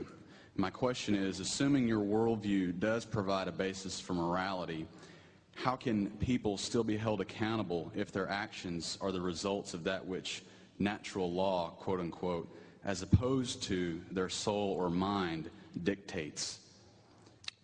In other words, why punish a murderer if he's just an advanced weed? An advanced weed? Yeah. That's a good question. That's a good question. There are a couple of questions there. One is, can we make sense of our lives in a naturalistic, materialistic universe? I think we can, and I think more importantly, the idea that there is a soul doesn't really add anything of use. So I pointed out that the soul is this quite mysterious kind of ghost in the machine, because it's not clear at all how it could cause your brain to do anything, because it has no physical properties and your brain has only physical properties. Now, why would you hold a soul accountable for its wrongdoing but not a person? There doesn't seem to be any more moral accountability that inheres in this mysterious non-material substance than inheres in a person. And besides, attributions of blame and praiseworthiness are, in my view, like other judgments, other moral judgments that we make them on the basis of good reasons or sometimes poor reasons, and we make them so that they will conduce to the best consequences, so that things will go best for us and other people who matter morally. So I can say that a murderer is guilty, and I can be correct in saying so, because attribution of guilt doesn't have to do anything with an immaterial soul, but because a system in which we attribute guilt to murderers works out best for everyone. Dr. Craig? I think the question is an incisive one. You can prove that the person, in fact, did commit the murder and is in that sense guilty, but he wouldn't be morally culpable or morally responsible for it any more than a tree is morally responsible for growing a limb. If we are just electrochemical machines that are determined by our genetic makeup and the input of our five senses, then our moral decisions and actions are no more morally significant than the movements of a puppet's limbs, controlled by the strings of genetic makeup and sensory input. So the reason a soul makes a difference is because a soul has freedom of the will and can therefore choose. But if we are just electrochemical machines, then it's not only difficult to see why we would have moral worth in the first place, but it's even more difficult to see why we would be morally responsible for our actions, because they would all be determined. Question for Dr. Craig. Yeah, Dr. Craig, with the Bible being an important tool for a Christian with his or her walk with God, what would you say to Dr. Casey's comment earlier that the Gospels may have been an unreliable source of what the apostles went through or what they actually saw? Sure. It is frustrating in these debates to have to try to talk in sound bites and not be able to delve into these issues at length. One of the most remarkable things about the current of New Testament criticism is how, compared to, say, a century ago, the trend in criticism is towards seeing the four gospel accounts as fundamentally reliable accounts of the historical Jesus. We know much, much more today about the historical Jesus, though he's a rather minor figure in one sense in history, than we do about most major figures of antiquity. We not only have these four independent sources of Jesus in the Gospels, but we also have the Pauline letters and traditions behind the Acts of the Apostles that provide multiple independent testimony to the life of Jesus of Nazareth. And so the outlines of the historical Jesus, his career, his passion, his death, and so forth, are very widely agreed upon. And in particular, as I indicated, there are several fundamental facts about Jesus that are agreed upon by the majority of New Testament historians today that I think point to the resurrection. The first would be that he was killed by crucifixion under Roman authority. Second, that he was buried by a member of the Jewish Sanhedrin named Joseph of Arimathea in a tomb. Thirdly, that tomb was found empty by a group of his women followers on the Sunday morning after the crucifixion. Fourth, that the disciples then and other groups of people on multiple occasions under different circumstances experienced appearances of Jesus alive from the dead. Everybody admits that. Now, as Austin says, some try to explain these away as hallucinations like Ludemann, but everybody admits they had these experiences, these apparitions of Jesus. And then finally, fifth, they came to believe that God had raised him from the dead despite every predisposition in Judaism to the contrary. And I don't know of any naturalistic explanation that provides an overarching explanation of those five facts that is as plausible and historically grounded as the resurrection hypothesis that God in fact raised him from the dead. Dr. Dacey? Well, notice that Craig now says that the naturalist has to not only explain each of the three facts, but has to point to a single hypothesis that explains all three facts. Well, of course, this is something that no naturalist could do, but it's not anything that naturalists need to do either. I mean, after all, we don't expect that for other historical explanations. Why did the Civil War erupt? We don't need a single hypothesis that explains all the factors leading up to it. I granted the empty tomb, as you may recall, but I pointed out that there are lots of other scenarios that are not as implausible on the background knowledge as the claim that Jesus was miraculously raised from the dead by God. Does everyone agree that there were appearances to the disciples of Jesus? Well, that's ambiguous. Jesus appeared to the disciples, or the disciples had experiences that they thought were of Jesus. And of course, if the empty tomb was a fact, then it wouldn't take a miracle to explain why people developed stories that he had been found living. After all, we know where Elvis Presley is buried, but people see him all the time. Let's thank our speakers for a great job.